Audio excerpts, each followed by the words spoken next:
মসজিদ মসজিদে গিয়ে আমরা বসে পড়ি। মসজিদে বসার অনুমতি নাই। আমি যে মসজিদে প্রবেশ করলাম, প্রবেশ করে ওখানে বসে পড়লাম, এই বসার অনুমতি আমাকে আল্লাহ পাক দিছেন। অনুমতি ছাড়া আমি কিভাবে বসতে পারি? আপনি কোনো আপনার শিক্ষক একটা ক্লাসরুমের ভিতরে আছে বা অফিস রুমে আছে বা যেখানে আছে, সেই শিক্ষকের কাছে আপনি গেলেন, অফিস রুমে গেলেন অথবা ক্লাসে আপনি প্রবেশ করতেছেন, ক্লাসের শিক্ষক আছে, আপনি সেখানে বসতে পারবেন উইদাউট পারমিশন ছাড়া? যদি আপনার শিক্ষক আপনাকে পারমিশন না দেয়, আপনি বসতে পারেন? বসতে পারবেন না। বা আপনি বসে আছেন, আপনার টিচার ক্লাসে প্রবেশ করলো, সঙ্গে সঙ্গে কী করতে হবে? আপনাকে স্ট্যান্ড আপ হয়ে যেতে হবে, দাঁড়িয়ে যেতে হবে।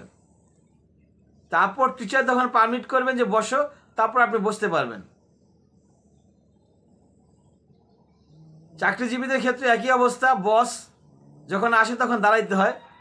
বসের রুমে প্রবেশ করলো, সেখানে গিয়ে দাঁড়িয়ে থাকতে হয়। উইদাউট পারমিশন বসার কোনো সুযোগ থাকে না। তো একইভাবে আমরা যখন মসজিদে ঢুকি, আমরা যখন মসজিদে প্রবেশ করি, তখন মসজিদে ঢুইকা বসার জন্য আমাকে পারমিশন নিতে হবে। এটা কার ঘর? এটা আল্লাহর ঘর। তাহলে পারমিশন কার কাছ থেকে নিতে হবে? ইমাম সাহেব, মুয়াজ্জিন সাহেবের কাছ থেকে? নো, পারমিশন নিতে হবে আল্লাহর কাছ থেকে। আল্লাহ যদি আপনাকে বসার পারমিশন দেয়, আপনি বসবেন। আল্লাহ আপনাকে পারমিশন দিবেন না, আপনি বসতে পারবেন না। তো পারমিশনটা কি? পারমিশনটা হচ্ছে 2 রাকাত নামাজ। আপনি মসজিদে ঢুকবেন, আর ঢুকেই 2 রাকাত নামাজ আদায় করবেন, তারপরে আপনি বসবেন। 2 রাকাত নামাজ পড়লে এটা পারমিশন দিয়ে দিবে আল্লাহ পাক ইনশাআল্লাহ তাআলা। নবী মুহাম্মদ মুস্তাফা সাল্লাল্লাহু আলাইহি সাল্লাম বলেছেন, তোমরা মসজিদে প্রবেশ করে অবশ্যই 2 রাকাত সালাত আদায় করবা বসার আগে। বুখারী মুসলিম শরীফের হাদিস। মুসলিম শরীফ এবং বুখারী শরীফে পাবেন, নবী মুহাম্মদ মুস্তাফা সাল্লাল্লাহু আলাইহি সাল্লাম বলেছেন, তোমরা মসজিদে প্রবেশ করেই 2 রাকাত সালাত আদায় করবা বসার আগে। মানে আপনি বসতে পারবেন না সালাত আদায় না করে। আমরা কতজন মানি এটা? আমরা মানার চেষ্টা করবো ইনশাআল্লাহ তাআলা। মসজিদ হচ্ছে আল্লাহর ঘর।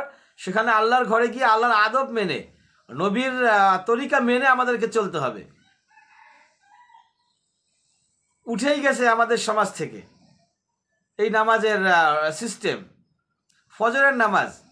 ফজরের নামাজে আগে সুন্নাতে মুআক্কেদা আছে, আপনি ঢুকেই বসবেন না।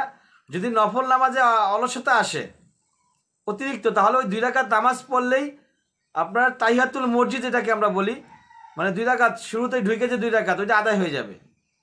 জোহরের নামাজের শুরুতে 4 রাকাত নামাজ আছে, সেটাও ওই 4 রাকাতের মধ্যেই কমপ্লিট হয়ে যাবে। আসরে আপনি 4 রাকাত পড়ে নেবেন। এশার নামাজেও আমরা আগে 4 রাকাত পড়ি, ওটা পড়লেই হয়ে যাবে। অথবা আপনি যদি 2 রাকাত পড়েন আসর বা এশার নামাজে, তাতেও চলবে। যদি মাগরিবের নামাজে আপনি সময় পান, যদি মাগরিবের নামাজে আজানের পরে আপনার কাছে মনে হয় যে নামাজ 2 রাকাত পড়া সম্ভব আরামসে, তাহলে আপনি 2 রাকাত পড়বেন। আদারওয়াইজ আপনি সরাসরি জামাতে অংশগ্রহণ করবেন। যেহেতু মাগরিবের নামাজের টাইম শর্ট, অল্প সময়ের ভিতরে নামাজ আরম্ভ হয়ে যায়, তাই সরাসরি জামাতে অংশগ্রহণ করবেন। এভাবে আমরা চেষ্টা করবো ইনশাআল্লাহ তাআলা মসজিদে গিয়ে টুস করে না বসে অন্তত 2 রাকাত তাহিয়াতুল মসজিদ নামাজ আদায় করার।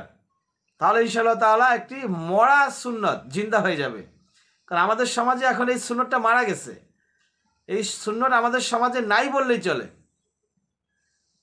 তাহলে আমরা চেষ্টা করবো এই মরা সুন্নতটাকে জীবিত করার জন্য। ওয়া আখির দাওয়ানা আলহামদুলিল্লাহি রাব্বিল আলামিন।